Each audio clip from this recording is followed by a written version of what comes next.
Derek Brunson defeats Kevin Holland by unanimous decision. Good performance for Brunson. Came in as the underdog against the streaking Kevin Holland, and he gets it done. Brunson is a very high level gatekeeper, but as of right now, I think he kind of deserves a bigger fight. But we will quickly look at some of the stats from the matchup. You can see first round was Holland's round. He unloaded beautiful strikes, had Brunson hurt, had his moments, but then the wrestling begins to separate the fight.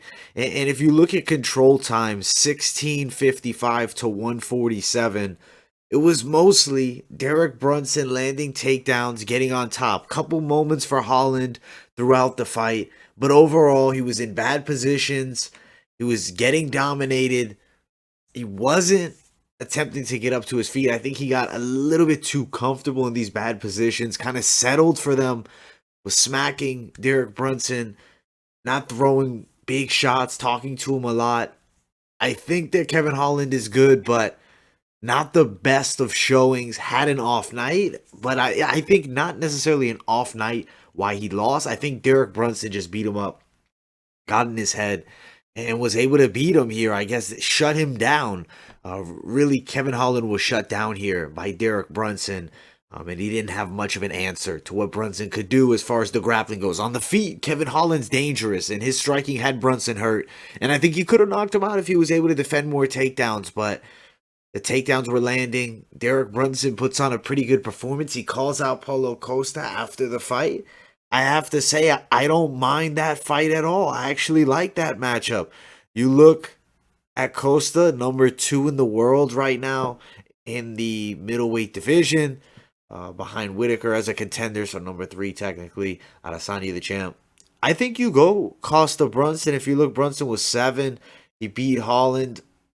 I think that's a fun fight. And I don't know how much time Brunson needs. I don't know how much time Costa needs. If the timeline's set up, I like that matchup.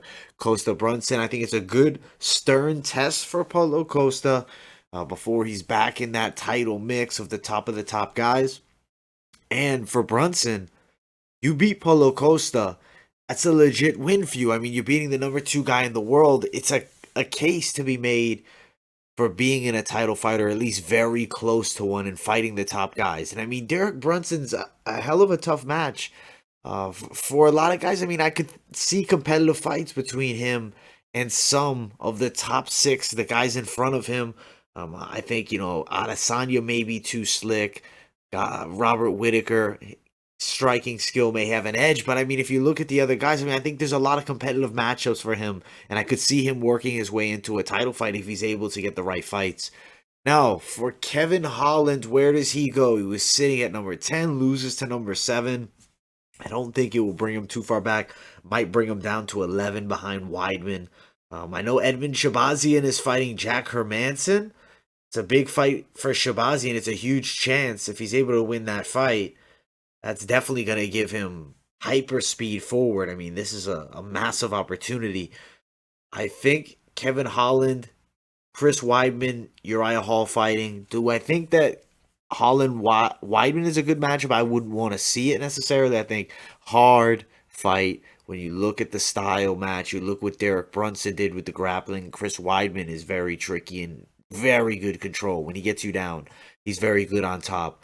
I think Uriah Hall for Kevin Holland, win or lose. If Hall beats Weidman, or if he loses to him, I think if he beats Weidman, he's number 11. I think the Holland-Hall fight is good, but I could also see them going a different direction, maybe giving Uriah Hall Jared Cannonier somehow if he's able to win that Weidman fight. But I think Weidman could beat Uriah Hall for a second time, and I think you do Uriah Hall, Kevin Holland. I think that's a fun fight, and I think that's a fight that makes a lot of sense. I think Uriah Hall is probably next for Holland. Win or lose against Weidman, and maybe a Jared Cannonier situation may mix things up. Depends how much time Holland needs off. Who knows? He may take a short notice fight against somebody outside of the top 15, because I do know he likes to stay active and stay busy. But I hope you guys enjoyed this video. Make sure you guys smash that like button, subscribe to the channel. Also, guys, follow my social media, Instagram, Twitter, and also my TikTok too, MMA_experts. Thank you guys so much. See you guys in the next video.